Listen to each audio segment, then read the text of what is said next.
Everyone, good evening. I welcome you all to today's session, and in today's class we will talk about spontaneous and other types of errors which can be caused in DNA due to chemical agents. So basically today we will talk about the errors of DNA due to chemical agents as well as environmental agents. So अभी तक हमने जो चीज़ें complete की हैं उसके आगे अभी बढ़ने वाले हैं हम. अभी तक हमने क्या क्या कंप्लीट किया है वो देख लेते हैं. अभी तक हमने देखा था कि एरर का मीनिंग क्या होता है डीएनए में. एरर का मीनिंग होता है, उसके बाद हमने देखा कि एरर जो होते हैं वो किन किन रीजन्स की वजह से होते हैं. रेप्लिकेशन एरर, फिर हमने देखा due to chemical agents, due to environmental factors and chemical agents, environmental factors, replication error, transposons, ये 4 रीजन्स की वजह से एरर होता है. Then replication error must be solved by proof reading mechanism. अगर उससे एस्केप कर गया तो मिसमैच रिपेयर मैकेनिज्म से उसको ठीक होना पड़ेगा. अगर उससे एस्केप कर गया then it becomes permanent damage to the DNA and it is called as mutation. Then हमने देखा रेप्लिकेशन के बारे में हमने पूरा कंप्लीट कर लिया था. And replication error mainly occurs due to tautomerism. Tautomerism की वजह से होता है. इसके अलावा हमने देखा कि दूसरे तरह के भी एरर्स हो सकते हैं, जैसे कि transition, transversion, frame shift mutation या पॉइंट म्यूटेशन, देन इंसर्शन और deletion of large segments of DNA. And ये रीजंस की वजह. देन बहुत बड़ा portion of DNA, if a large portion of DNA gets transferred from one portion of one DNA to the other like transposons, तो ये reasons भी हो सकते हैं फॉर एरर्स इन डीएनए. तो ये हमने देखा था. उसके बाद we saw that the mutation which is not lethal is necessary for variation and thus for evolution. हमने इतनी कॉन्सेप्ट्स देख लिए हैं. हमने मिसमैच रिपेयर कल कंप्लीट कर लिया था. मिसमैच रिपेयर में हमने क्या देखा था? मिसमैच रिपेयर में we saw the list of enzymes that is MUT-S, MUT-H, MUT-L. Out of this MUT-S it scans the DNA for any mismatch, then binds there. After that MUT-H and MUT-L they come and recruit themselves. MUT-L activates MUT-H. MUT-H is the endonuclease which causes a nick in the phosphodiester backbone of the DNA. Then comes in UVRD which is the which is the helicase. After that comes the exonuclease like exonuclease 1, REC-J and exonuclease 7. कौन सा exonuclease आएगा इसके पीछे की theory भी कल हमने check कर ली थी. Then exonuclease cuts the DNA from the nick towards the mismatch and beyond that. उसके बाद जो गैप क्रिएट होगा that gap is filled by DNA polymerase 3. After that we saw the action of DNA ligase. तो ये पूरी activity हमने देखी थी मिसमैच रिपेयर में. तो mismatch repair only functions to solve the problems created during replication. So replication errors जो होंगे उन्हें मिसमैच रिपेयर ठीक कर सकता है. रेप्लिकेशन में एरर में हमने देखा कल टॉटोमेरिज्म की वजह से मिसमैच रेप्लिकेशन एरर डेवलप कर सकता है. देन मिसमैच रिपेयर में हमने देखा इन केस ऑफ प्रोकैरियोट्स, ये सारी चीज़ें प्रोकैरियोट्स की थी. प्रोकैरियोट्स में हेमी मिथाइलेटेड डीएनए फ्रैगमेंट ना बन जाए, उनमें बहुत सारे निक्स होते हैं. तो these nicks are used by mismatch repair mechanism and these nicks are treated as similar to the nick created by MUT-H in case of prokaryotes. So we saw all these things yesterday. Now we will see the errors which can take place या which can occur due to environmental factors as well as chemical agents.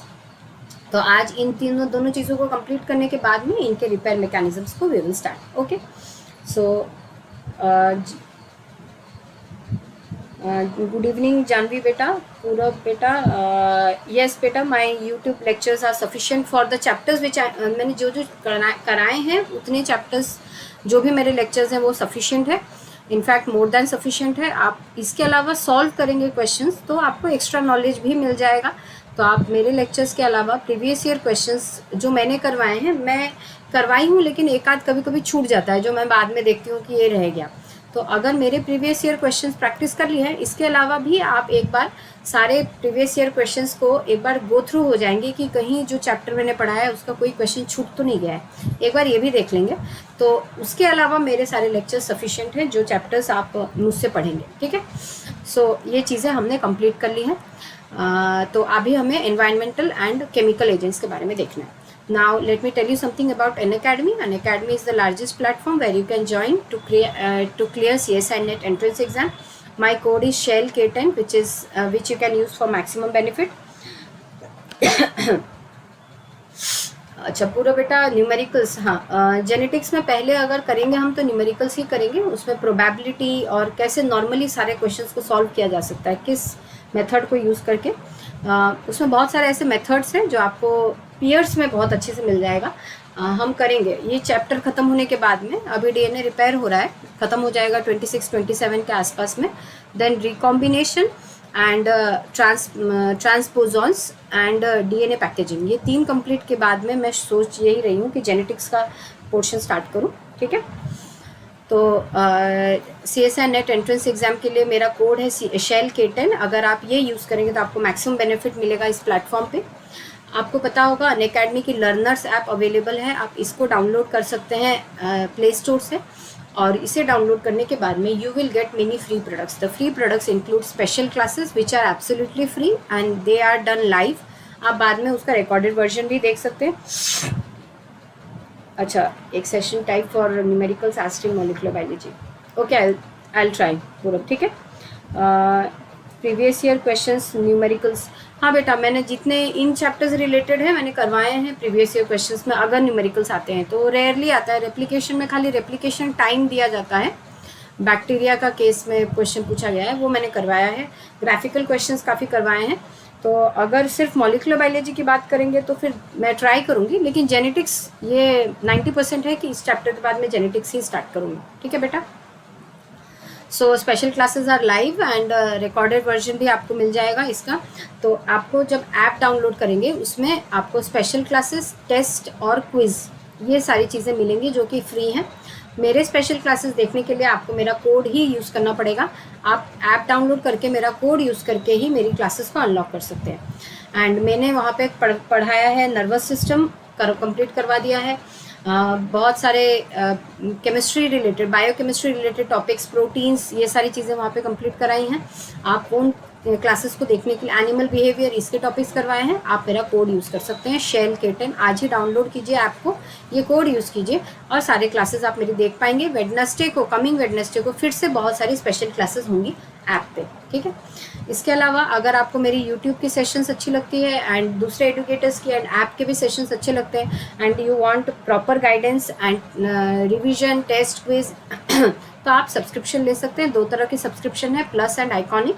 Unacademy की platform पे plus iconic दोनों में classes होती हैं live. दोनों में आपको टेस्ट और क्विज मिलेंगे. स्ट्रक्चर्ड वे में आपका सिलेबस कंप्लीट होगा और आप अनलिमिटेड एक्सेस किसी भी एडुकेटर की कोई भी क्लास कभी भी देख सकते हैं. आइकॉनिक में एक्स्ट्रा बेनिफिट्स हैं. आपको एक पर्सनल गाइड मिलेगा जो आपको पर्सनल लेवल पे डाउट सॉल्व करेगा. सिर्फ आपका one on one doubt solving classes चल सकती है. आपको स्टडी प्लानर मिलेगा, स्टडी मटेरियल्स मिलेंगे एंड टेस्ट एनालिसिस होगा आपका. सो iconic is better than plus in terms of subscription. यहाँ पे चार्जेस की बात करें तो यहाँ पे प्लस की चार्जेस हैं. 3 मंथ्स का है 2083 पर मंथ, 6250 टोटल. 6 मंथ्स का है 1643 per month, 9860 per month. And 12 months का है 1027 per month and 12325 total. 24 months का है 708 पर मंथ, 17000 टोटल. मेरा कोड यूज़ करेंगे आपको 10% ऑफ मिलेगा. एंड 17 सितंबर मतलब कि आज रात 12 बजे तक अगर आपने सब्सक्रिप्शन ले लिया मेरा कोड यूज़ करने से आपको 25% ऑफ मिलेगा because there is a mega offer going on. Then यहाँ पे आइकॉनिक के सब्सक्रिप्शन की बात करें 6 मंथ्स का है 3000 पर मंथ, 18000 टोटल. 12 मंथ्स का है 2167 per month, 26000 total. And 24 months का है 1875 पर मंथ, 45000 टोटल. सेम मेरा कोड यूज़ करेंगे आज रात 12 बजे तक तो 25%, वैसे 10% ऑफ मिलेगा. देन आप ऐसे भी पेमेंट कर सकते हैं. जैसे आइकॉनिक का अगर 26,000 का आपने सब्सक्रिप्शन लिया तो आप 8,000 रुपीज़ को 3 बार 8,000 करके सबमिट कर सकते हैं, नहीं तो 13,000 2 बार सबमिट कर सकते हैं. Then price hike alert, prices hike होने वाले हैं 3 मंथ्स के सब्सक्रिप्शन के, प्लस एंड आइकॉनिक के. So if you want to buy, आपको अभी ऑफर भी मिल रहा है एंड प्राइस हाइक से भी आप बच जाएंगे. देन अब 15 सितंबर तक एक ऑफ़र था जो अब जा चुका है. 12 मंथ्स का लेने से 2 मंथ्स का फ्री मिल रहा था. ये मेगा ऑफर जो है 25% ऑफ, ये सिर्फ आज रात 12 बजे तक है, 6 मंथ्स, 12 मंथ्स एंड 24 मंथ्स का सब्सक्रिप्शन लेने से। और वैसे अभी बहुत सारे बैचेस स्टार्ट हो रहे हैं। देखिए कॉमर्स का स्टार्ट हो रहा है अक्टूबर 21 से। देन यहाँ पे देख सकते हैं ये सारे बैचेस स्टार्ट हो रहे हैं। यहाँ पे देखिए केमिकल साइंस का स्टार्ट हो रहा है 15 सितंबर से, तो आप अपने फ्रेंड्स को भी बोल सकते हैं। तो ये सारी चीज़ें हमने देख ली थी। टॉटोमेरिज्म हमने देख लिया था, टॉटोमेरिज्म क्या होता है। देन देख सकते हैं यहाँ पे ये चीज़ें हम पढ़ चुके हैं। रेप्लिकेशन स्लिपेज क्या होता है देख लिया था, हॉटस्पॉट्स क्या होते हैं डीएनए के वो देख लिया था। देन मिसमैच रिपेयर का ये डायग्राम हमने पूरा समझ लिया है अच्छे से। देन हमने देखा था हेमी मिथाइलेटेड डीएनए क्या होता है। देखिए ये है हेमी मिथाइलेटेड डीएनए, ये देखिए पेरेंट स्ट्रैंड है, ये डॉटर स्ट्रैंड है। पेरेंट स्ट्रैंड से अभी डॉटर स्ट्रैंड का रेप्लिकेशन जब होता है तो रेप्लिकेशन होने के तुरंत बाद उसका मिथाइलेशन नहीं होता है, इसलिए उस स्ट्रक्चर को कहते हैं हेमी मिथाइलेटेड। एंड जो मिसमैच रिपेयर मैकेनिज्म है वो इसी चीज़ को देख के कि कौन सा स्ट्रैंड मिथाइलेटेड है कौन सा नहीं है, जो नहीं है वो उसको आके ट्रीट करता है, जो है उसको छोड़ देता है। ठीक है, देन आगे बढ़ते हैं। यहाँ पे हमने देखा था कौन सा एंजाइम यूज़ होगा एज एक्सोन्यूक्लियस 7 और रेगजे एंड एक्सोन्यूक्लियस 1 कैसे यूज़ होगा, किस मैकेनिज्म से के ऊपर डिपेंड करेगा, ये चीज़ें कल हमने पढ़ ली थी। यूकैरियोटिक सेल में भी हमने देख लिया था ओकाजाकी फ्रैगमेंट्स का कॉन्सेप्ट यूज़ होता है, ये सब चीज़ें कल हमने देख लिया था। So now let's start the damages caused in DNA due to environment and chemicals। तो यहाँ पे हम सबसे पहले देखेंगे ड्यू टू हाइड्रोलिसिस, मतलब डीएनए जो है वो स्पॉन्टेनियसली डैमेज हो सकता है। स्पॉन्टेनियसली मतलब तुरंत एक पॉइंट पे कहीं पे भी डैमेज हो सकता है। उसका सबसे पहला रीज़न हो सकता है वाटर। तो यहाँ पे सबसे पहले हम देखने वाले हैं spontaneous damage of DNA caused due to water. तो वाटर की वजह से भी डीएनए में डैमेज हो सकता है। आज हम बेसिकली देखेंगे वाटर की वजह से डीएनए डैमेज, एनवायरमेंटल फैक्टर्स की वजह से DNA damage and chemical agents start करेंगे, थोड़ा सा रह जाएगा जो कि कल कंप्लीट करने वाले हैं। ठीक है, तो the first one is spontaneous damage in DNA due to hydrolysis या ड्यू टू वाटर। तो ये कैसे होता है, क्या होता है देखते हैं। तो म्यूटेशन सिर्फ रेप्लिकेशन की वजह से नहीं होता है, but due to environmental factors, water as well as chemical agents की वजह से भी होता है। केमिकल एजेंट्स को म्यूटाजेंस कहते हैं। And DNA also undergo spontaneous damage from the action of water. कैसे, आगे देखते हैं। सबसे पहले जो most frequent and important kind of damage is deamination of the base cytosine. मतलब यहाँ पे देख सकते हैं, ये देख सकते हैं deamination of the base cytosine. ये देख सकते हैं, ये जो बेस है ये है हमारा साइटोसिन, नॉर्मल साइटोसिन। इसमें यहाँ पे देख सकते हैं ये अमोनिया ग्रुप जो है ये रिमूव हो जाता है ड्यू टू वाटर। देख सकते हैं ये वाटर के एडिशन की वजह से ये डीएमिनेशन हो जाता है, ये अमोनिया ग्रुप चला जाता है एंड ये साइटोसिन का स्ट्रक्चर बदल जाता है। तो इस पोजीशन पे कार्बन के पास यहाँ पे अमोनिया ग्रुप था, यहाँ पे देख सकते हैं ऑक्सो ग्रुप प्रेजेंट है। तो साइटोसिन हैज़ अंडरगॉन डीएमिनेशन, देखिए अमोनिया बाहर निकल गया due to addition of water and that cytosine gets converted into uracil. ये ऑक्सो ग्रुप में कन्वर्ट हो गया, पहले ऐसा था अब ऐसा हो गया, देखिए ना यहाँ पे। एंड आज की क्लास जो करने वाले हैं इसमें कुछ बहुत ज़्यादा समझने का चीज़ नहीं है। यहाँ पे हमको याद रखना है कि कौन सी चीज़ किस में कन्वर्ट होती है। एट द एंड मैं आपको पूरा लिस्ट भी दिखा दूंगी जिसमें कि आपको याद रहने में आसानी होगी। आज नहीं तो कल में मैं आपको लिस्ट भी हम ड्रॉ कर लेंगे जिससे ईजी पड़ेगा। ठीक है, देख सकते हैं ये पहला केस है वाटर की वजह से। वाटर की वजह से बेसिकली डीएमिनेशन होता है। वाटर की वजह से प्रॉब्लम्स क्या क्या डेवलप कर सकती है, तो सबसे पहले तो डीएमिनेशन होता है एंड दूसरा चेंजेस क्या हो सकता है, जो ग्लाइकोसाइडिक बॉन्ड होता है वो टूट सकता है। तो ये दो चेंजेस डेवलप होते हैं। क्या क्या, ग्लाइकोसाइडिक बॉन्ड टूट जाता है, नहीं तो अमोनिया ग्रुप छोड़ के चला जाता है नाइट्रोजनियस बेस को। देख सकते हैं ये साइटोसिन का 6th पोजिशन, ये जो कार्बन है इसमें अमोनिया ग्रुप है, but it has converted itself into oxo group. Oxo group का मतलब होता है C डबल बॉन्ड O, जैसे RC डबल बॉन्ड OH। ये क्या है, एक एल्डिहाइड ग्रुप है, this is the oxo group of the aldehyde. तो C डबल बॉन्ड O होने से ऑक्सो ग्रुप है, तो ये देखिए ऑक्सो ग्रुप में कन्वर्ट हो गया अमोनिया से। बिकॉज ऑफ दिस डीएमिनेशन, यहाँ पे डीएमिनेशन हुआ है बेसिकली वाटर के वजह से डीएमिनेशन एंड ग्लाइकोसाइडिक बॉन्ड का टूटना होता है। बेसिकली यही दोनों चीज़ें होती हैं ड्यू टू वाटर। तो अभी हम वाटर की वजह से जब देखेंगे तो यहाँ डीएमिनेशन में cytosine gets converted into uracil देख सकते हैं। सो देखिए, अगर कहीं पे डीएनए में सी है और जी है, लेकिन ये सी कन्वर्ट हो गया यू में, तो अगर सी और जी है तो नेक्स्ट जनरेशन में क्या होना चाहिए था, सी जी। अगर ये यूज़ होता एज अ टेम्पलेट, ये यूज़ होता एज अ टेम्पलेट, तो होता जी सी, ठीक है। लेकिन अब हो गया है सी की जगह पे यू और जी। अब ये जब यूज़ होगा एज अ टेम्पलेट तो ये हो जाएगा यू ए एंड ये हो जाएगा जी सी। देखिए कितना बड़ा प्रॉब्लम आ गया, परमानेंट चेंज। सी जी होने से सी जी जी सी होता, यू जी हो जाने से यू ए एंड जी सी हो रहा है। अगर ये उस रिपेयर, इसका रिपेयर मैकेनिज्म हम पढ़ेंगे, अगर ये रिपेयर मैकेनिज्म को एस्केप कर गया तो ये this will lead to mutation. तो सबसे पहले हमने क्या देखा, वाटर की वजह से, हाइड्रोलिसिस की वजह से साइटोसिन गेट्स, हम यहाँ पे लिखते जाते हैं ताकि हमें लास्ट में याद रखने में ईजी हो। Cytosine gets converted into uracil by the process of deamination. Basically water की वजह से डीएमिनेशन ही होता है। अब सेकेंड एग्जाम्पल देखते हैं, ठीक है। ओके, यहाँ पे देख सकते हैं, तो uracil pairs with adenine and thus introduces that base in the opposite strand upon replication rather than G and C. G and C की जगह पे यूरासिल और एडेनाइन डेवलप कर जाता है। उसके बाद देखते हैं, सिर्फ साइटोसिन ही नहीं, एडेनाइन और ग्वानिन में भी ये प्रॉब्लम आती है, ठीक है।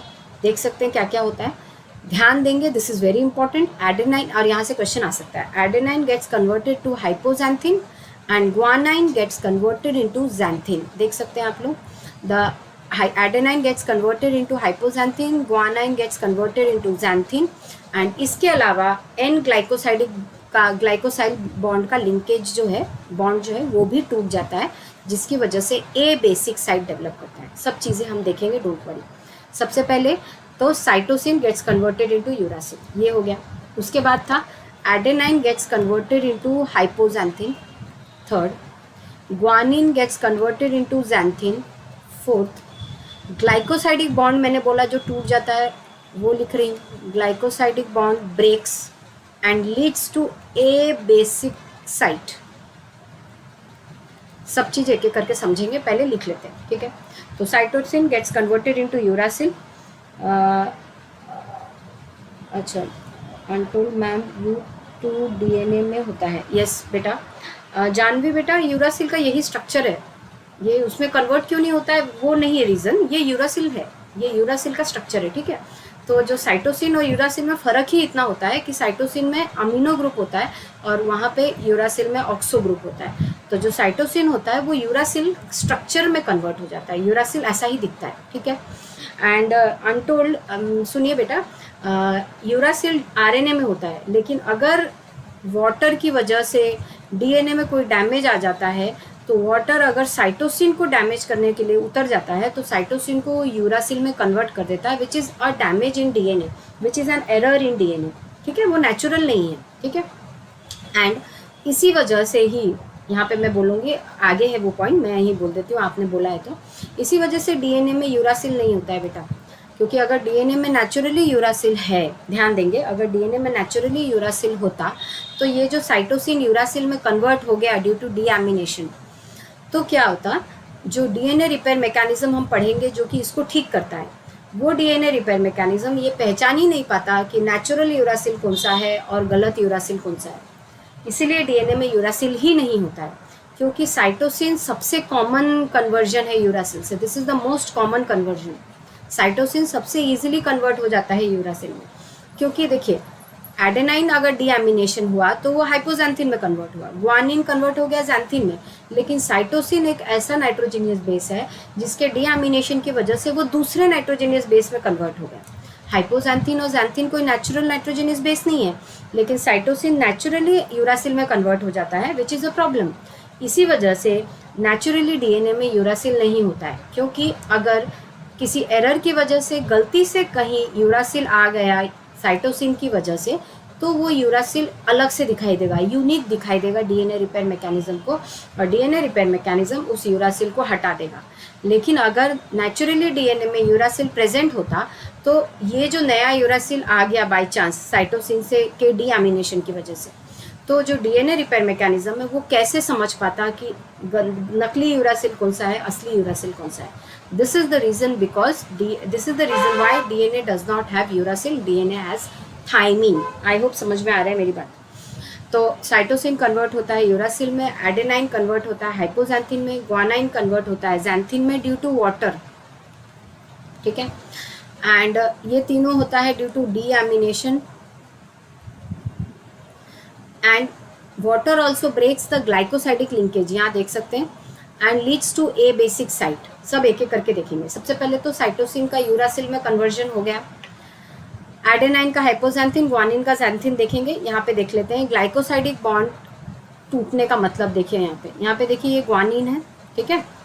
यहाँ पे देखिए ग्वानिन एंड यहाँ पे शुगर मॉलिक्यूल है, यहाँ पे शुगर है, शुगर के साथ ही नाइट्रोजनियस बेस लगता है, तो ये शुगर है, ये नाइट्रोजनियस बेस है, एंड ये हमारा ग्लाइकोसाइडिक लिंकेज है।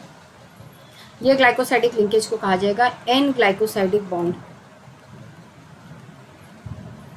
एंड वाटर की वजह से ये टूट जाता है, जिस वजह से ये हट जाता है वहाँ से, and an abasic site is created, abasic site is created, and an abasic site is created. Abasic site मतलब ये वाला बेस हट जाता है उस जगह से, इसीलिए ए बेसिक साइट आ गया समझ में। तो ग्लाइकोसाइडिक लिंकेज भी टूट जाता है due to water, and due to deamination cytosine gets converted into uracil, adenine into hypoxanthine, guanine into xanthine। याद रखना पड़ेगा ये चीज़ें, CAGUHX इस तरह से याद कीजिए। and glycosidic bond also breaks down and this leads to a basic site। आ रहा है आप लोगों को समझ में, आ रहा है कि नहीं? यहाँ तक समझ में अगर आया तो मुझे एक मैसेज कर दीजिए यस, तो हम आगे बढ़ जाएंगे। मैं लिख देती हूँ cytosine to uracil, adenine to hypoxanthine, and guanine to xanthine and a basic site, ठीक है। और भी प्रॉब्लम्स क्रिएट करता है वाटर, जो हम देखेंगे आगे, ठीक है।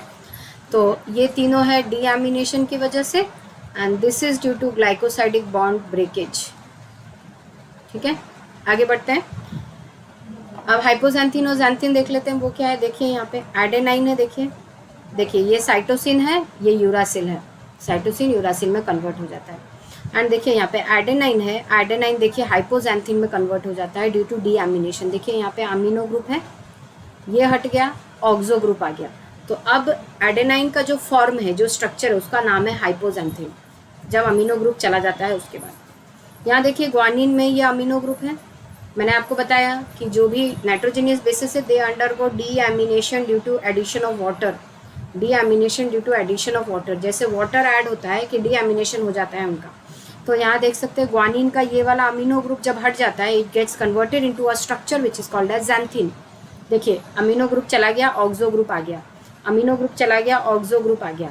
साइटोसिन में अमीनो ग्रुप चला गया, ऑक्सो ग्रुप आ गया। तो जो अमीनो ग्रुप जाके जो ऑक्सो ग्रुप आया है, अब जो स्ट्रक्चर है उसे वो यूरासिल के साथ सिमिलर है, यूरासिल है वो। तो इसलिए cytosine gets converted into uracil, adenine into hypoxanthine and guanine into xanthine, ठीक है। आ गया समझ में सबको। एंड जो ए बेसिक साइट तो समझ में आ गया आप लोगों को, ठीक है। उसके बाद एक और प्रॉब्लम, जो ए बेसिक साइट है उसको बोलते हैं ए प्यूरिनिक साइट, क्योंकि ज़्यादातर ये जो ग्लाइकोसाइडिक बॉन्ड टूटता है ना, वो ज़्यादातर एडेनाइन के साथ अगर शुगर अटैच रहता है या ग्वानिन के साथ अटैच रहता है तो टूटता है। तो शुगर एंड एडेनाइन के बीच में जो बॉन्ड होता है उसको एन ग्लाइकोसाइडिक बॉन्ड बोलते हैं। ये टूट जाएगा तो ये एडेनाइन चला जाएगा एंड ये शुगर अकेला रह जाएगा उस डीएनए में। वैसे ही अगर ये ग्वानिन के साथ में बॉन्ड टूट जाएगा, ये ग्वानिन चला जाएगा, ये शुगर अकेला रह जाएगा। तो देखिए phosphate sugar nitrogenous base, phosphate sugar nitrogenous base. तो डीएनए में हर जगह नाइट्रोजनियस बेस रहेगा, लेकिन उस शुगर में नहीं रहेगा जिसका ग्लाइकोसाइडिक बॉन्ड टूट गया है और उसके बगल में नाइट्रोजनियस बेस था। ज़्यादातर ये प्यूरिन्स के साथ में होता है, तो इसीलिए उसे कहा जाता है ए प्यूरिनिक साइट, ठीक है। एंड तो apurinic sites and deamination, ये तीनों चीज़ें क्या क्रिएट करती हैं? Unnatural conditions. These all are unnatural conditions. Though uracil is a natural nitrogenous base, but it is not present in DNA. Therefore, conversion of cytosine to uracil is an unnatural condition. So, conversion of cytosine to uracil is an unnatural condition.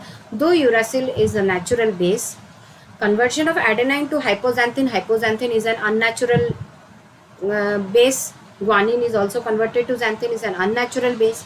So, cytosine to uracil conversion is natural, but uracil is absent in DNA. ठीक है, लेकिन cytosine से जैसे uracil में convert हो जाएगा कि uracil जो है वो नॉर्मल बेस पेयरिंग करेगा, but it is unnatural because DNA में यूरासिल का कोई पोजीशन नहीं है.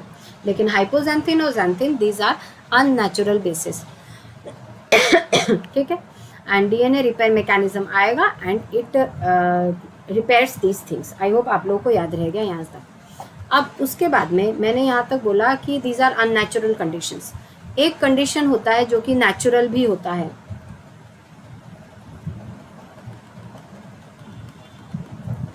एक जो होता है नेचुरल भी होता है.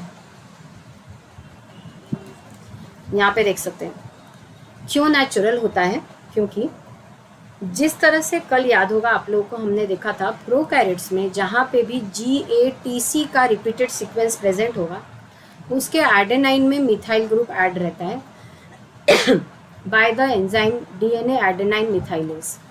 उसी तरह से DNA में जहाँ पे भी C और G प्रेजेंट होता है जिसको बोलते हैं CG आइलैंड या इसको CPG भी कहते हैं. C phosphate group, G sugar cytosine, phosphate sugar guanine. तो इसलिए बोला जाता है CPG, इस तरह से लिखा जाता है, नहीं तो CG भी लिखा जाता है. तो यूकैरियोट्स के केस में जहाँ पे भी CG का रिपीटेड सीक्वेंसेस आएगा उसे कहा जाएगा CG आइलैंड. और उन पोजीशंस में साइटोसिन जो होता है वो मिथाइलेटेड रहता है और उस साइटोसिन को कहते हैं 5-methyl cytosine. See this is the 5th position of the cytosine which is methylated. Normally ये मिथाइलेटेड नहीं होता है, लेकिन यूकैरियोट्स के केस में जैसे प्रोकैरियोट में जहाँ पे भी GATC रहता है वहाँ पे एडेनाइन जो होता है वो मिथाइलेटेड रहता है due to DNA adenine methylase. वैसे ही यूकैरियोट्स में जहाँ पे भी CG होता है उसका साइटोसिन जो होता है वो 5th पोजीशन में मिथाइलेटेड रहता है. और प्रोकैरियोट्स में ये मिथाइलेशन क्यों होता है, ताकि हमें पता चल जाए कि कौन सा DNA स्ट्रैंड मतलब कौन सा स्ट्रैंड मिथाइलेटेड है, कौन सा पैरेंट है, कौन सा डॉटर है. ये रीज़न था वहाँ पे, ये मिथाइलेशन की वजह से ये फ़ायदा हो रहा था. यूकैरियोट के केस में ये जो मिथाइलेशन होता है it helps in gene silencing. मतलब जहाँ पे भी CG प्रेजेंट होगा यूकैरियोट्स के केस में वहाँ पे CG होने की वजह से अगर CG है और वो मिथाइलेट हो गया है यूकैरियोट के केस में तो वो रीजन कभी भी एक्सप्रेस नहीं करेगा. जहाँ पे भी CG प्रेजेंट होगा मिथाइलेटेड कंडीशन में वो एक्सप्रेस नहीं करेगा. मतलब DNA के उस सीक्वेंस से कभी RNA नहीं बनेगा, RNA नहीं बनेगा तो प्रोटीन नहीं बनेगा. मतलब जिस सेल में जिस प्रोटीन की अगर ज़रूरत नहीं है उस प्रोटीन के जीन को मिथाइलेट कर देते हैं साइटोसिन के पोजीशन में. और इस तरह से जीन साइलेंसिंग होती है यूकैरियोट्स में. एक तरीका है, जीन साइलेंसिंग के बहुत सारे वेज हैं, ये एक तरीका है. ठीक है, तो जीन साइलेंसिंग यूकैरियोट्स में होता है. क्यों? क्योंकि हर सेल में हर प्रोटीन की ज़रूरत नहीं होती है. जैसे कि लीवर में, लीवर का काम है टॉक्सिक केमिकल्स को हमारी बॉडी से न्यूट्रलाइज करना. उसके लिए जो एंजाइम्स की ज़रूरत होगी वो ही एंजाइम हार्ट के सेल में ज़रूरत नहीं है. तो जो एंजाइम लिवर के सेल में बनेगा वही एग्जैक्ट एंजाइम हार्ट के सेल में बने, दिस इज़ नॉट पॉसिबल. तो उन जीन्स को हार्ट में साइलेंट करना ज़रूरी है. जो हार्ट के सेल में जो एंजाइम्स बन रहे हैं, जो प्रोटीन बन रहे हैं वो लिवर के सेल में नहीं बनेंगे. तो लिवर के सेल में उन जीन्स को साइलेंट करना इज़ इम्पॉर्टेंट. तो जीन साइलेंसिंग के वैसे तो बहुत सारे तरीके हैं, ये भी एक तरीका है which is DNA methylation, cytosine methylation. तो यूकैरियोट्स में CG जहाँ पे भी प्रेजेंट होता है रिपीटेड रीजन वहाँ मिथाइलेशन होता है C का. और अगर ज़रूरी नहीं है हर जगह हो, DNA में 100% CG मिथाइलेट हो जाए ऐसा ज़रूरी नहीं है. मतलब जहाँ पे भी CG रिपीटेड है ज़रूरी नहीं है वहाँ हर जगह मिथाइलेट हो जाएगा. लेकिन 70 से 80% CG मिथाइलेटेड है, और मिथाइलेशन होने से जीन साइलेंसिंग होता है। इस वजह से जो साइटोसिन डीएनए में प्रेजेंट होता है CG की जगहों पर, वहाँ पे वो साइटोसिन को कहा जाता है 5 मिथाइल साइटोसिन। एंड ये जो 5 मिथाइल साइटोसिन है, ये अगर वाटर के साथ ऐड हो गया, this will lead to thymine. देखिए यहाँ पे ऑक्सो ग्रुप आ जाता है मिथाइल की जगह पे। ये मिथाइल ग्रुप बोल रही हूँ, सॉरी मैंने क्या कर दिया, एक सेकेंड गड़बड़ हो गया यहाँ पे थोड़ा सा। मैं इसको मिथाइल इतने देर से बोल रही हूँ, ये तो अमीनो ग्रुप है। एक सेकेंड, देखिए यहाँ पे क्या हो रहा है। सॉरी, देखिए मैं इसको मिथाइल ग्रुप बोल रही थी, दिस इज अमीनो ग्रुप। देखिए ये 5 मिथाइल साइटोसिन है, ये 5th पोजीशन है। देखिए ये 5th पोजीशन है, this is 5th carbon. 5th carbon में देखिए मिथाइल ग्रुप ऐड है। इस मिथाइल ग्रुप को सोचिए नहीं है तो होता है साइटोसिन का स्ट्रक्चर, जैसे कि ये देखिए, this is the normal cytosine. देखिए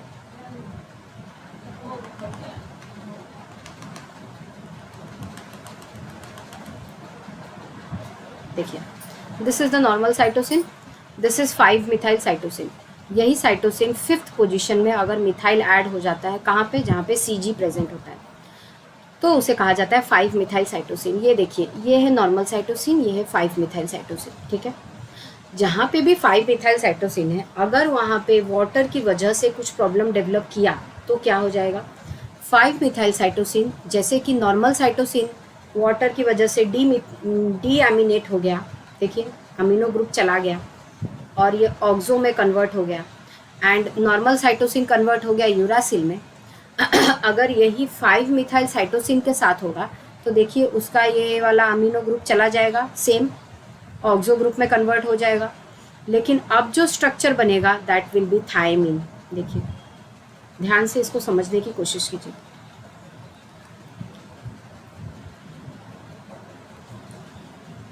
जब नॉर्मल साइटोसिन डीमिथाइलेट होता है, वो बनाता है जो स्ट्रक्चर, वो है यूरासिल का स्ट्रक्चर।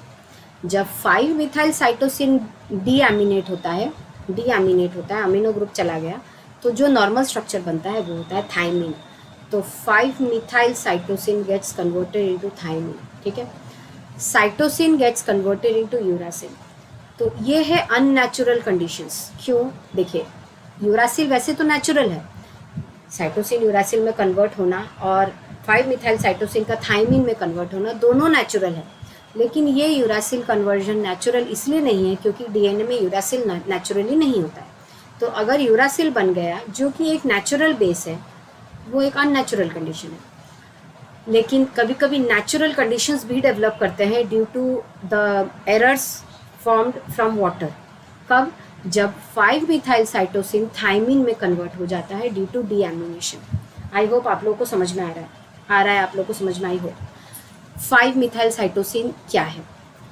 यूकैरियोट्स में जिस तरह से प्रोकैरियोट्स में GATC के सीक्वेंस में मिथाइल ग्रुप ऐड होता है, ये मिथाइल क्यों ऐड होता है? This is the part of restriction modification system.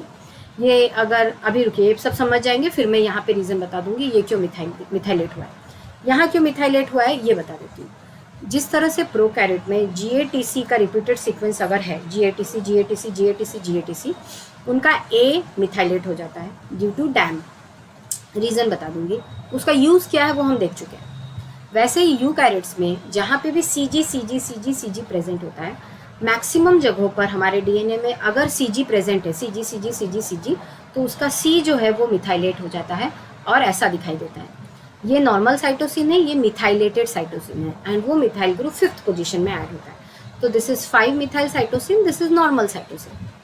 Normal cytosine अगर वाटर के साथ ऐड हो जाता है तो उसका ये अमीनो ग्रुप चला जाता है। देखिए अमीनो ग्रुप चला गया, अब ये 5th, ये तो 5th का पोजीशन, ये 6th पोजीशन, ये देखिए 6th पोजीशन में अमीनो ग्रुप ना रह के अब देखिए ऑक्सो ग्रुप आ गया, C डबल बॉन्ड O है यहाँ पे, विच इज़ ऑक्सो ग्रुप। तो नॉर्मल साइटोसिन वाटर के कॉन्टैक्ट की वजह से यूरासिल में कन्वर्ट हो जाता है due to deamination. 5 methyl cytosine due to deamination in presence of water gets converted into thymine. आ गया समझ में सबको? क्लियर है? सबको समझ में आ गया? ये एक नेचुरल एरर भी है, ये सारे अननेचुरल एरर्स थे, ये नेचुरल एरर है। यहाँ तक सबको समझ में आ गया? हाँ बोल दो। तो फिर मैं प्रोकैरियोट में क्यों ये होता है ये बता देती हूँ, छोटी सी बात है, आगे बढ़ जाएंगे। ठीक है, क्लियर हुआ सबको ये चीज़?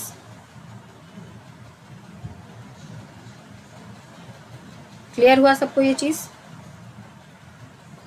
कोई डाउट है किसी को? किसी को कोई डाउट है?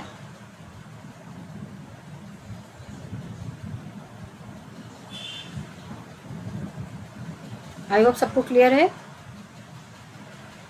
ओके, आगे बढ़ते हैं।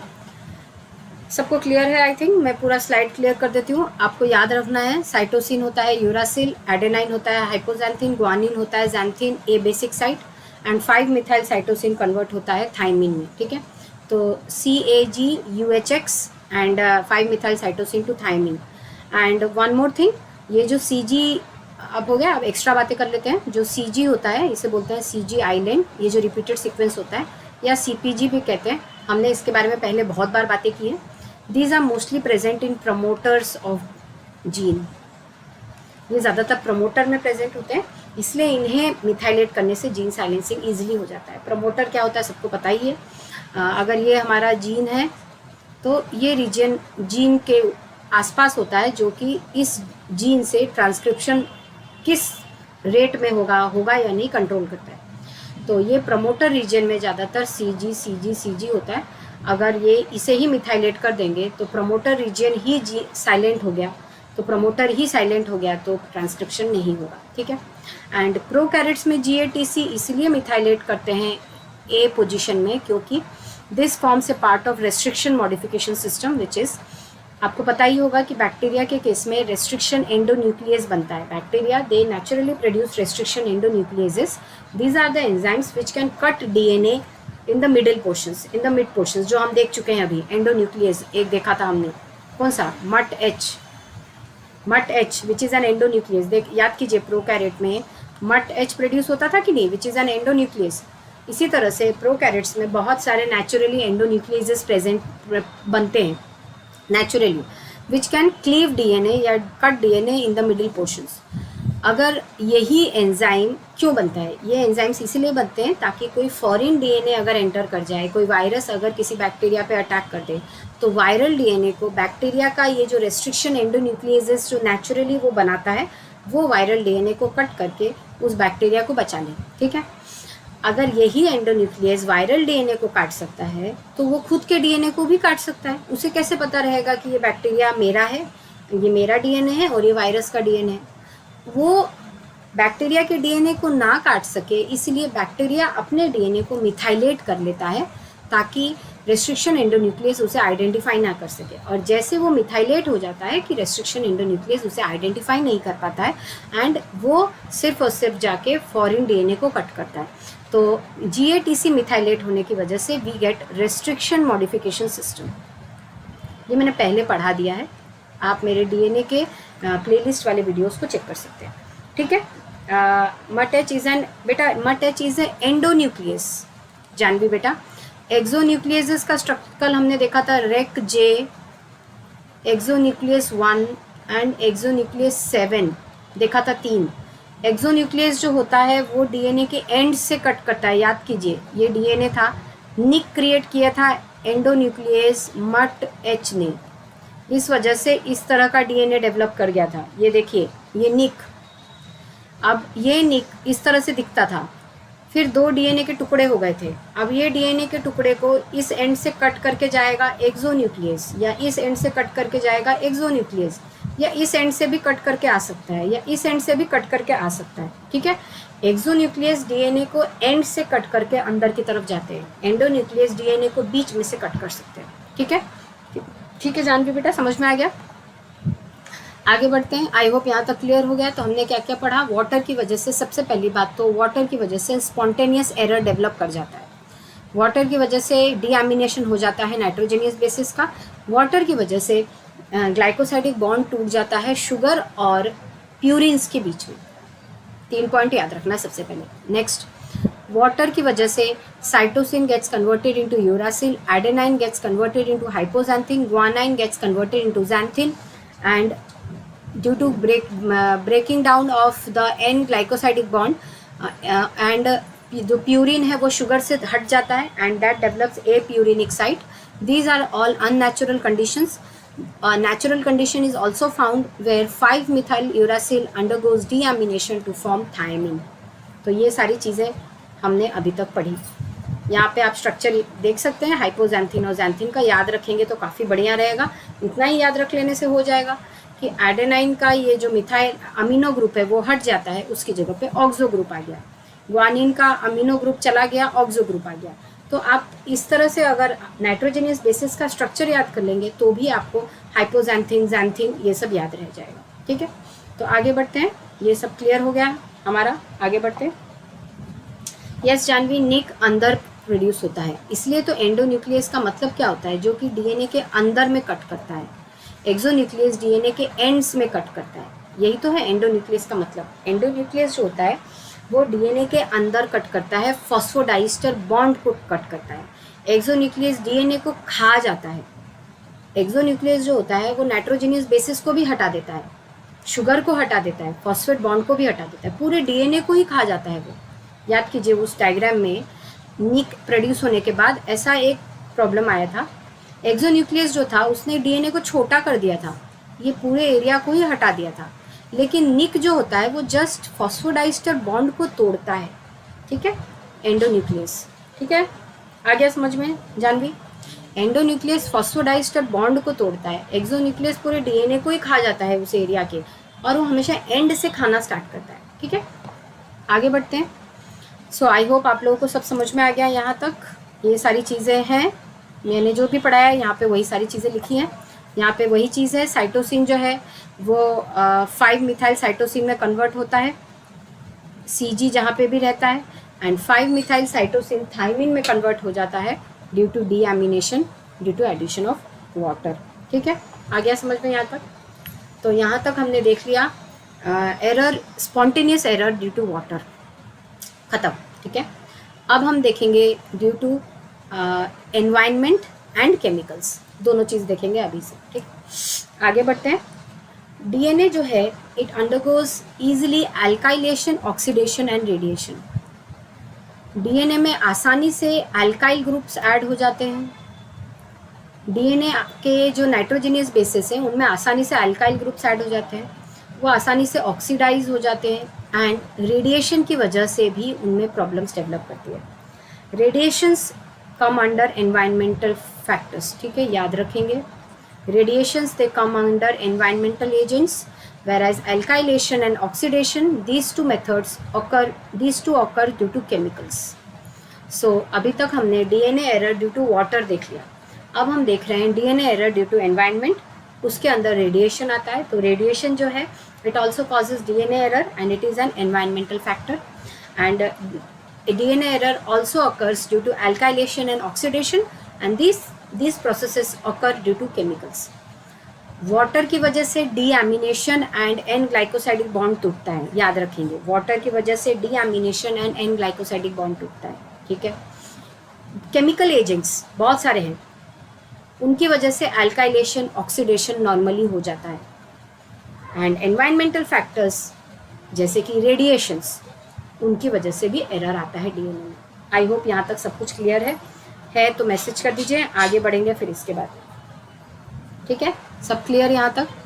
वाटर की वजह से डीएमिनेशन होता है, अल्काइलेशन, ऑक्सीडेशन केमिकल्स की वजह से होता है, रेडिएशन की वजह से भी बहुत सारी प्रॉब्लम्स आती है. तो रेडिएशन हो गया एनवायरमेंटल, अल्काइलेशन, ऑक्सीडेशन हो गया केमिकल, और केमिकल एजेंट्स को म्यूटाजेंट्स कहा जाता है. अल्काइलेशन मतलब हो गया एडिशन ऑफ अल्काइल ग्रुप. यहाँ तक क्लियर है? तो फिर मैं आगे बढ़ूँगी. ठीक है, सब कुछ यहाँ तक सब कुछ क्लियर है सबको? ओके, मैं आगे बढ़ती हूँ. DNA damage can also occur due to alkylation, oxidation and radiation. ठीक है, अल्काइलेशन से की बात करते हैं पहले. अल्काइलेशन में पहले तो जानते हैं अल्काइल ग्रुप क्या होता है. तो सिंपल अल्काइल ग्रुप मतलब होता है CnH2n+1. मतलब ओके जानवी बेटा, अल्काइल ग्रुप मतलब होता है कोई भी ऐसा केमिकल जिसमें C और H हो सिर्फ, और कुछ ना हो. सिर्फ सी और एच हो इस फॉर्मूला में, उसे कहते हैं अल्काइल ग्रुप। ठीक है, जैसे कि CH3 एक अल्काइल ग्रुप है, C2H5 एक अल्काइल ग्रुप है, मिथाइल ग्रुप, इथाइल ग्रुप, कुछ भी जिसमें खाली कार्बन और हाइड्रोजन हो, इसके अलावा और कुछ ना हो, कार्बन हाइड्रोजन इस फॉर्मूला में प्रेजेंट हो, CnH2n+1, तो उसे कहा जाएगा अल्काइल ग्रुप। और अगर यही अल्काइल ग्रुप ऐड हो जाए नाइट्रोजनियस बेसिस में तो उसे कहा जाएगा अल्काइलेशन। ठीक है, तो यहाँ देख सकते हैं इन अल्काइलेशन मिथाइल और ethyl groups are transferred to reactive sites. और ये हर जगह तो नहीं चला जाएगा, नाइट्रोजनियस बेसिस में किसी किसी जगह पे ऐड होगा, उन्हें कहा जाएगा reactive sites. On the bases and to phosphates, कभी कभी फॉस्फेट्स में भी ऐड हो जाता है टू द बैकबोन। अब मैंने आपको बताया अल्काइलेशन केमिकल्स की वजह से होता है, तो alkylating chemicals include nitrosamines, N methyl N1 nitrosoguanidine. ठीक है, तो ये दोनों केमिकल्स याद रखेंगे which are alkylating agents which add alkyl group to DNA backbone, that is phosphates, as well as to nitrogenous bases at reactive sites. ठीक है, अल्काइलेशन कहाँ हो सकता है इजीली, एग्जाम्पल क्या है? One of the most vulnerable sites of alkylation is the keto group at the carbon 6 of guanine. The product of this methylation is O6 methyl guanine, often mispairs with thymine, resulting in the change of GC to AT. ठीक है, देखना है ये वाला structure हमको, तो पहले guanine का स्ट्रक्चर देख लेते हैं। ये हमारा ग्वानिन का स्ट्रक्चर है। हमें पहले पता चला कि अल्काइलेशन जो होता है this is addition of alkyl group. Alkylating agents जो है वो है नाइट्रोसेमाइंस, एन मिथाइल N1 नाइट्रोसोग्वानिडाइन, ये दोनों नॉर्मल अल्काइलेटिंग एजेंट्स हैं जो कि अल्काइल ग्रुप ऐड कर देते हैं। वाटर की वजह से डीएमिनेशन होता था, अल्काइलेटिंग एजेंट्स की वजह से अल्काइल ग्रुप ऐड हो जाता है नाइट्रोजनियस बेस में, फॉस्फेट्स ग्रुप में। ठीक है, सबसे कॉमन एग्जाम्पल अल्काइलेशन का है ग्वानिन में होता है। कहाँ पे होता है? Alkylation is the keto group at carbon 6। यहाँ पे देख सकते हैं ये ग्वानिन है, दिस इज द कार्बन 6, ये हमारा कीटो ग्रुप है, C डबल बॉन्ड O है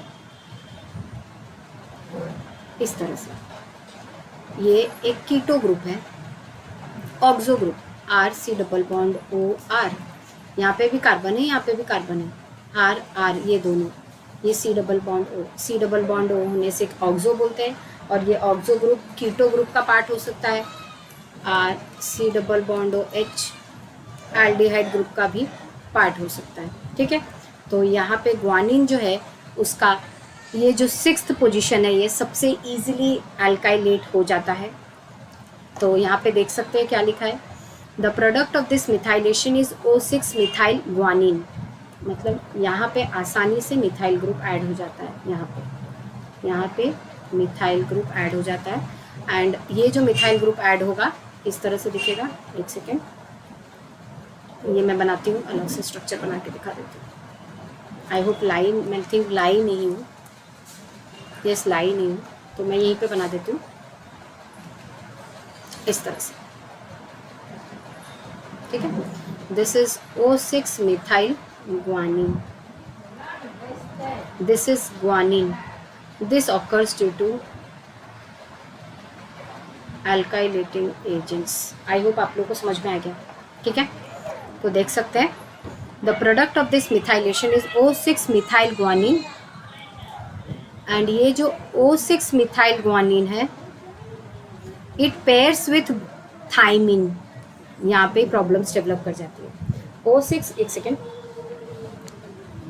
जो O6 मिथाइल ग्वानिन है वो थाइमिन के साथ पेयर कर जाएगा, एंड अगर कहीं पे ग्वानिन था नॉर्मल वो साइटोसिन के साथ रहता है नॉर्मली। अब अगर ये होगा टेम्पलेट तो डॉटर में बनेगा C, ये टेम्पलेट होगा तो डॉटर में बनेगा G। अगर यही ग्वानिन O6 मिथाइल ग्वानिन में कन्वर्ट हो गया तो वो पेयर हो जाएगा थाइमिन के साथ। अब अगर ये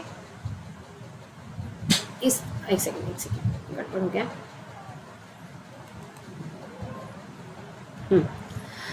अब अगर ये side guanine by chance alkylating agent की वजह से O6 मिथाइल ग्वानिन में कन्वर्ट हो गया, अब ये अगर एज अ टेम्पलेट यूज होगा तो O6 मिथाइल ग्वानिन अगर है तो थाइमिन ऐड होगा डॉटर स्ट्रैंड में, ये होगा तो साइटोसिन ये है नॉर्मल, ग्वानिन के साथ पेयर हो। तो अगर GC रहता तो GC और CG बन जाता, लेकिन O6 मिथाइल ग्वानिन और साइटोसिन अगर है तो O6 methyl guanine and thymine होगा एंड CG होगा। तो ये रेप्लिकेशन में एरर इस तरह से आगे जाके परमानेंट एरर या म्यूटेशन बन जाएगा। आप लोगों को समझ में आया, ये प्रॉब्लम चीज़ समझ में आई सबको? क्लियर हुआ ये चीज़? एल्काइलेटिंग एजेंट्स जो है they undergo alkylation, they lead to alkylation of the nitrogenous bases. The most common example is alkylation of guanine at 6th position. तो 6th पोजीशन में एल्काइलेशन होने से ये कन्वर्ट हो जाता है O6 मिथाइल ग्वानिन में, एंड O6 मिथाइल ग्वानिन अगर बन जाता है तो जब O6 मिथाइल ग्वानिन वाला DNA एक टेम्पलेट की तरह काम करता है तो थाइमिन आता है उसके अपोजिट स्ट्रैंड में। आई होप आप लोगों को क्लियर है ये चीज़, ठीक है? तो इस तरह से यहाँ पे देख सकते हैं which it mispairs with thymine, and देख सकते हैं अगर ये O6 मिथाइल ग्वानिन थाइमिन के साथ पेयर है, अब नेक्स्ट जनरेशन में ये थाइमिन आ जाएगा और क्या होगा, A रहेगा, तो ये AT को लेके जाएगा, this will lead to AT base pair when damaged. ठीक है, आ गया समझ में आप लोग को ये वाला चीज़? एंड यहाँ पे देख सकते हैं इस स्ट्रक्चर में एल्काइलेशन इन पोजीशंस में हो सकता है, तो these are the reactive sites for alkylation. ठीक है, मैंने आपको बताया एल्काइलेशन, ऑक्सीडेशन एंड रेडिएशन। तो एल्काइलेशन इन 3 पोजीशन में हो सकता है, देखते हैं। डीएमिनेशन यहाँ हो सकता है, ऑक्सीडेशन देखिए यहाँ हो सकता है। तो ये सारे रिएक्टिव साइट्स हैं इन केमिकल रिएक्शंस के। तो एल्काइलेशन इस पोजीशन में हो सकता है। एल्काइलेटिंग एजेंट्स आपको पता है, सबसे कॉमन एल्काइलेशन ग्वानिन का होता है, उसको वो कन्वर्ट कर देता है O6 मिथाइल ग्वानिन में, जो कि थाइमिन से ऐड होता है, नॉर्मल साइटोसिन से नहीं। तो यहाँ तक क्लियर है सबको आई थिंक। तो यहाँ पे हमने एल्काइलेटिंग एजेंट्स के बारे में देख लिया। ठीक है, अब देखते हैं रेडिएशन के बारे में, फिर ऑक्सीडेशन के बारे में सब कुछ देखेंगे। तो रेडिएशन जो है, एक सेकेंड, मैंने आपको बताया radiation is an environmental factor. Radiation 2 तरह का होता है, आयनाइजिंग एंड नॉन आयनाइजिंग। ठीक है, तो अभी हमने केमिकल की वजह से देख लिया क्या एरर होता है अल्काइलेटिंग एजेंट की वजह से। ठीक है, अभी हम देख लेते हैं एनवायरनमेंट की वजह से रेडिएशन। तो रेडिएशन 2 तरह का है, ionising radiation, non ionising radiation. Ionizing radiations are the subatomic particles or electromagnetic waves that can ionize atoms or molecules by detaching electrons from them. मतलब अगर एक नाइट्रोजनियस बेस है एंड वो अगर एक किसी आयोनाइजिंग रेडिएशन के कांटेक्ट में आ गया तो उस नाइट्रोजनियस बेस में कितने सारे एटम्स होंगे, नाइट्रोजन है, कार्बन है, हाइड्रोजन है, ऑक्सीजन है, तो उन एटम्स में से किसी का भी इलेक्ट्रॉन निकल सकता है। एंड आयोनाइजिंग रेडिएशंस के एग्जाम्पल हो गए gamma rays, X rays, alpha rays, beta rays and UV rays with high energy. ठीक है, नॉन आयोनाइजिंग रेडिएशंस जो है वो हो गया low energy UV rays, visible light, infrared rays and radio waves. तो रेडिएशंस 2 तरह से हैं, ionising and non ionising. Ionising radiations जो है उनके एग्जाम्पल हो गए alpha, beta, gamma, higher UV rays. And ये क्या करते हैं, ये इलेक्ट्रॉन को निकाल देते हैं आउटरमोस्ट शेल से किसी भी एटम के, जो एटम नाइट्रोजनियस बेस में प्रेजेंट हो या फॉस्फेट ग्रुप में भी हो सकता है। वैसे ही नॉन आयोनाइजिंग रेडिएशंस के एग्जांपल हो गए लो energy UV rays and visible light, infrared and radio waves. ठीक है, तो ये भी एरर्स की तरह काम कर सकते हैं, कैसे वही देखते हैं। DNA is also subject to पहले ये देख लेते हैं आयोनाइजिंग रेडिएशंस, एक सेकेंड।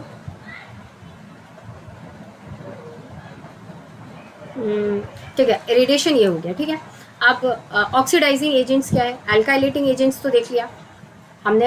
अभी हमको देखना है अल्काइलेशन की वजह से, ऑक्सीडेशन की वजह से, ionising and non ionising radiation की वजह से।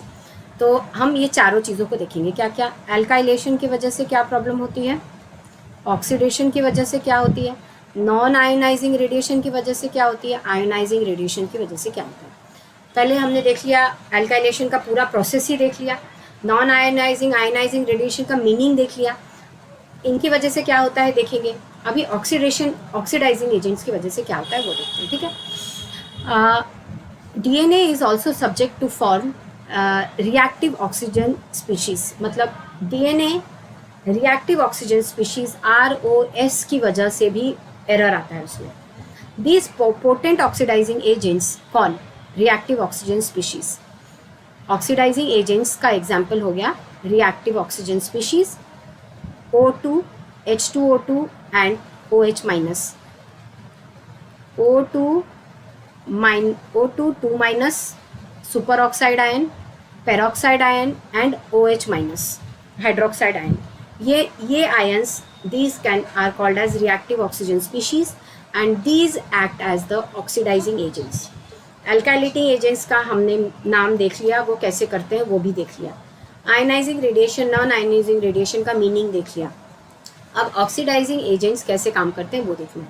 ऑक्सीडाइजिंग एजेंट्स का एग्जांपल हो गया reactive oxygen species, peroxide ion, super oxide ion and hydroxide ions. तो ये सारी चीज़ें रिएक्टिव ऑक्सीजन स्पीशीज हैं। ये बनते कैसे हैं? Because of certain chemical reactions in our body. तो these are oxidising agents. And ये जो आयनाइजिंग रेडिएशंस जिनके बारे में मैंने अभी आपको बताया, कौन कौन? Alpha, beta, gamma and higher UV rays. मैंने आपको बताया आयनाइजिंग रेडिएशंस क्या करते हैं। जब भी आयनाइजिंग रेडिएशन किसी एटम के कांटेक्ट में आएंगे, उस एटम से इलेक्ट्रॉन को हटा देंगे एंड उस एटम को वो कन्वर्ट कर देंगे रिएक्टिव ऑक्सीजन स्पीसीज में। यहाँ देख सकते हैं, देखिए ये एक एटम का स्ट्रक्चर है, ये उसका न्यूक्लियस है, ये हो गए ऑर्बिटल्स, ठीक है। यहाँ देखिए पेयर्ड इलेक्ट्रॉन है, यहाँ पे देखिए पेयर्ड इलेक्ट्रॉन है, ये एक नॉर्मल एटम है। अब इसके ऊपर आयनाइजिंग रेडिएशन ने काम किया, कौन कौन? Alpha, beta, gamma and high energy UV ray. ये जैसे काम करेगा कि मैंने आपको बताया वो इलेक्ट्रॉन को हटा देगा किसी भी एटम से। अब यही एटम ऐसा दिखेगा, देखिए न्यूक्लियस है, ऑर्बिटल्स है, paired electron, paired electron, paired electron, ये देखिए अनपेयर्ड इलेक्ट्रॉन, यहाँ पे ऐसा एक और है। ये एक इलेक्ट्रॉन को हटा दिया आयनाइजिंग रेडिएशन ने एंड ये बन गया, देखिए यहाँ पे अनपेयर्ड इलेक्ट्रॉन है, देखिए। तो ये जो अनपेयर्ड इलेक्ट्रॉन है, इसके प्रेजेंस की वजह से ये इसे कहा जाएगा reactive oxygen species and all reactive oxygen species are our free radicals, ठीक है। एक मिनट रुकिए, तो सुन इधर,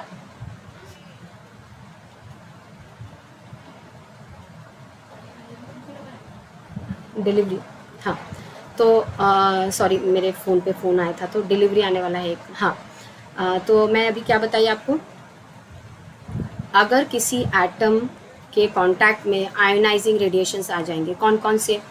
alpha, beta, gamma and high energy UV ray, then that atom is converted into a free radical which can be called as reactive oxygen species। क्यों? अगर वो oxygen related है तो वो फ्री रेडिकल क्या करेगा? अब इसके पास तो एक इलेक्ट्रॉन कम है ना, ये क्या करेगा?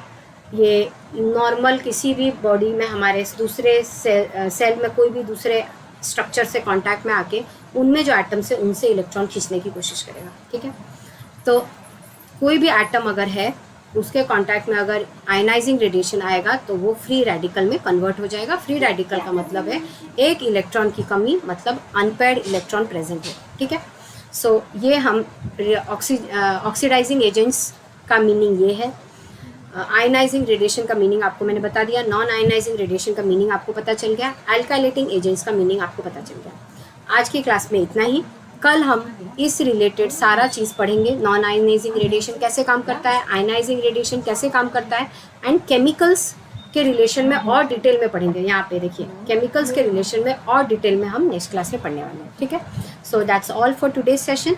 कल की क्लास में हम इस टॉपिक को आगे बढ़ाएंगे। Please like the video, share it with your friends, subscribe to the channel and hit the notification bell, तभी आपको मेरे सारे वीडियोस के नोटिफिकेशन आते रहेंगे। मैं अनअकैडमी की लर्नर्स ऐप पे भी क्लास लेती हूँ, मेरा कोड है SHELL K10। आप ये कोड यूज़ करके मेरे सारे स्पेशल क्लासेस को अनलॉक कर सकते हैं। कल शाम को 7 बजे हम इस टॉपिक को पूरा कंप्लीट कर लेंगे। इसके बाद में इनके रिपेयर के बारे में पढ़ना स्टार्ट करेंगे, ठीक है। So thank you all, thank you for watching, thank you for responding, thank you for asking questions, thank you.